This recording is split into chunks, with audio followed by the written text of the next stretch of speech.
Hello friends, അപ്പോൾ നമ്മളിന്ന് ഉണ്ടാക്കാൻ പോകുന്നത് സോയിൽ ക്ലേ ആണ്. സോയിൽ ക്ലേക്ക് വേണ്ടിയിട്ട് നമ്മുടെ മുറ്റത്തൊക്കെ കിട്ടുന്ന സാധാരണ മണ്ണാണ് ഞാനിവിടെ എടുത്തേക്കുന്നത്.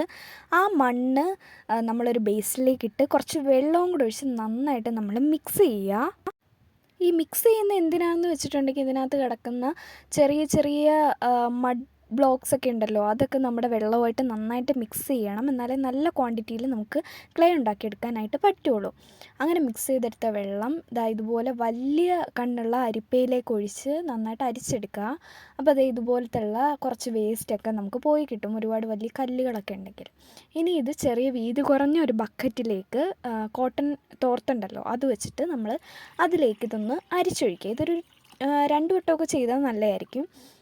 അപ്പോൾ അതിന് ശേഷം നമ്മൾ ആ ഒരു ബക്കറ്റിൽ കിട്ടുന്ന വെള്ളം നമ്മൾ ഒരു 2 hours റെസ്റ്റ് ചെയ്യാൻ വെക്കുക. അപ്പോൾ റെസ്റ്റ് ചെയ്യാൻ വെച്ചേക്കുന്ന ഇതിൽ എക്സസ് ആയിട്ട് നിൽക്കുന്ന വെള്ളം നമുക്ക് കളഞ്ഞിട്ട് ബാക്കിയുള്ള നമ്മുടെ മഡുണ്ടല്ലോ അതാണ് നമുക്ക് വേണ്ടത്. പക്ഷേ ഈ വെള്ളം നമുക്ക് തെളിഞ്ഞ് കിട്ടിയിട്ടില്ല. തെളിഞ്ഞ് കിട്ടിയില്ലെങ്കിലും കുഴപ്പമൊന്നുമില്ല. അപ്പോൾ അടി കിടക്കുന്ന ആ ഒരു ചെളി നമ്മൾ വേറൊരു കോട്ടൺ ക്ലോത്തിലേക്ക് മാറ്റി കൊടുക്കുകയാണ്. അപ്പോൾ ഇതുപോലെ നന്നായിട്ട് തന്നെ വടിച്ച് ആ ഒരു കോട്ടൺ ക്ലോത്തിലേക്ക് മാറ്റി കൊടുത്തിട്ടുണ്ട്. അപ്പോൾ ഈ കോട്ടൺ ക്ലോത്ത് ഇനി നമ്മൾ എന്താ ചെയ്യുന്നതെന്ന് വെച്ചാൽ ഇത് കിഴി കെട്ടി നമ്മളൊരു 1 hour എങ്കിലും കുറഞ്ഞത് ഒന്ന് റെസ്റ്റ് ചെയ്യാനായിട്ട് വെക്കുകയാണ്. വെയിലത്തോ അല്ലാതെയോ. വെയിലത്ത് വെച്ചാൽ ഇച്ചിരി കൂടെ പെട്ടെന്ന് നമുക്ക് കിട്ടും. അപ്പോൾ റെസ്റ്റ് ചെയ്യാൻ വെച്ച ഈ കിഴി ഞാൻ ഏകദേശം 1 hourന് ശേഷമാണ് തുറക്കുന്നത്. തുറന്നപ്പോൾ നന്നായിട്ട് കട്ടിയായിട്ടുണ്ടായിരുന്നു, ചെറുതായിട്ടൊക്കെ. അപ്പോൾ ഇത് നന്നായിട്ട് ഞാൻ ആ ഒരു ക്ലോത്തിൽ തന്നെ പരത്തി വെയിലത്ത് വെച്ചിട്ടുണ്ടായിരുന്നു. കുറച്ച് നേരം കഴിഞ്ഞപ്പോൾ തന്നെ ഇതുപോലെ ക്ലോത്തിൽ നിന്ന് വിട്ട് കിട്ടിയിട്ടുണ്ടായിരുന്നു. അപ്പോൾ വിട്ട് കിട്ടിയതിന് ശേഷം ഞാനിത് നന്നായിട്ട് തന്നെ മിക്സ് ചെയ്ത് ഇതുപോലെ ആക്കി വെച്ചിട്ടുണ്ടായിരുന്നു. ഇനി എന്താ ചെയ്യേണ്ടതെന്ന് പറഞ്ഞാൽ നമ്മുടെ കൈ വെച്ച് തന്നെ നന്നായിട്ട് ഈ ക്ലേ ഒന്ന് മിക്സ് ചെയ്ത് അതിൻ്റെ ഒറിജിനൽ ടെക്സ്ചറിലേക്ക് നമ്മൾ കൊണ്ടുവരിക. ക്ലേക്കൊക്കെ ഉണ്ടാകുന്ന ആ ഒരു ടെക്സ്ചറിലേക്ക് നമ്മൾ കൊണ്ടുവരാനായിട്ട് നന്നായിട്ട് കൈ വെച്ച് മിക്സ് ചെയ്യാം.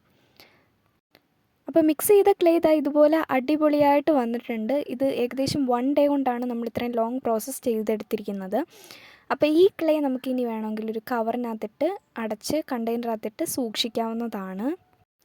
അപ്പോൾ ഇത്രയേ ഉള്ളൂ, നമ്മുടെ ക്ലേ ഇവിടെ സെറ്റാണ്. അപ്പോൾ എല്ലാവരും ട്രൈ ചെയ്ത് നോക്കണം. ട്രൈ ചെയ്തതിന് ശേഷം അഭിപ്രായം പറയാൻ മറക്കരുതേ. ആൻഡ് എൻ്റെ ഈ കുഞ്ഞു ചാനൽ ഒന്ന് സബ്സ്ക്രൈബും കൂടെ ചെയ്തേക്കണേ പ്ലീസ്. അപ്പോൾ ഇനിയും ഇതുപോലെയുള്ള വെറൈറ്റി വീഡിയോസുമായി വരുന്നവരെ ബായ്.